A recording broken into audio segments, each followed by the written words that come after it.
ಏನೋ ಪ್ರತಿ ಸಲ ಅಸಭ್ಯವಾಗಿ ಮಾತಾಡಿದೀನಿ, ತಪ್ಪು ಮಾತಾಡ್ತಿದ್ಯಾ ನೀನು. ಬಳಸೋ ಪದಗಳಲ್ಲಿ ಸರಿ ಇರ್ಲಿ ಅಂತ ನಾನು ಹೇಳ್ತಾ ಇರೋದು. ನಾನು ಹಿಂಗ್ ಬಳಸ್ಬೇಕು, ನಾನು ನಿನ್ನ ಹತ್ರ ಕಲಿಬೇಕೇನಾ? ಅದು ನಿಮ್ಮ ಒಂದು ವ್ಯಕ್ತಿತ್ವ ತೋರಿಸುತ್ತೆ. ಎಷ್ಟೋ ವಯಸ್ಸು ನೀನ್ ನನಗೆ ಹೇಳ್ಕೊಡೋದಕ್ಕೆ, ನೀನು ಹೊರಗಡೆ ಏನ್ ಮಾಡಿದ್ಯಾ ಅದನ್ನ ಮಾತಾಡೋದಕ್ಕೆ ಶುರು ಮಾಡಿದ್ರೆ ಬೇರೆ ತರ ಆಗತ್ತೆ. ಕೊಡೋಷ್ಟು ಮರ್ಯಾದೆ ಕೊಟ್ಟೆ ನಿನ್ಗೆ, ಆ ಮರ್ಯಾದೆ ಉಳಿಸ್ಕೊಳೋ ಯೋಗ್ಯತೆ ನಿನಗಿಲ್ಲ. ಯೋಗ್ಯತೆ ಬಗ್ಗೆ ಎಲ್ಲ ಮಾತಾಡ್ಬೇಡಿ ಅಣ್ಣ, ನಿನಗೆ ಯೋಗ್ಯತೆ ಇಲ್ಲ. ಇಂದು ರಾತ್ರಿ 9:30ಕ್ಕೆ.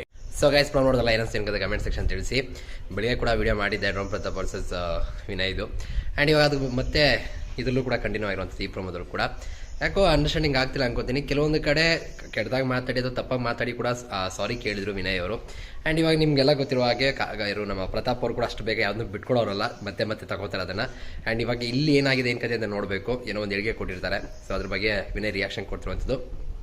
ವಿಚಿತ್ರಪ್ಪ, ಇನ್ನೊಂದು 2-3 ದಿನ ಆದರೆ ಮುಗ್ದೇ ಹೋಗುತ್ತೆ. ಯಾಕೆ ಇಷ್ಟೊಂದು ತಯಾರಿಸೋದಿರೋ ಗೊತ್ತಿಲ್ಲ. ಬಟ್ ಏನೋ ಒಂದು ಕ್ಯಾರೆಕ್ಟರ್ ಬಗ್ಗೆ ಬಂದಾಗ ಕ್ಲಾರಿಫೈ ಮಾಡ್ಕೊಳ್ಳೋದು ಒಳ್ಳೆಯದು. ಬಟ್ ಇಲ್ಲಿ ವಿನಯ್ ಅವರು ಹೊರಡೆ ವಿಷಯಗಳನ್ನ ಇಟ್ಕೊಂಡು ಬ್ಲ್ಯಾಕ್ ಮೇಲ್ ಮಾಡ್ದಂಗೆ ಕಾಣ್ತಿದೆ. ಸುಮ್ಮನೆ ಹಂಗೆ ಹೇಳೋ ಬದಲು ಡೈರೆಕ್ಟ್ ಹೇಳ್ಬಿಟ್ರೆ ಮುಗ್ದೋಗುತ್ತೆ ಏನು ಕತೆ ಅಂತ. ಅದಕ್ಕೇನು ರಿಯಾಕ್ಷನ್ ಬರುತ್ತೆ ಅಂತ ಕೂಡ ನೋಡ್ಬೋದು.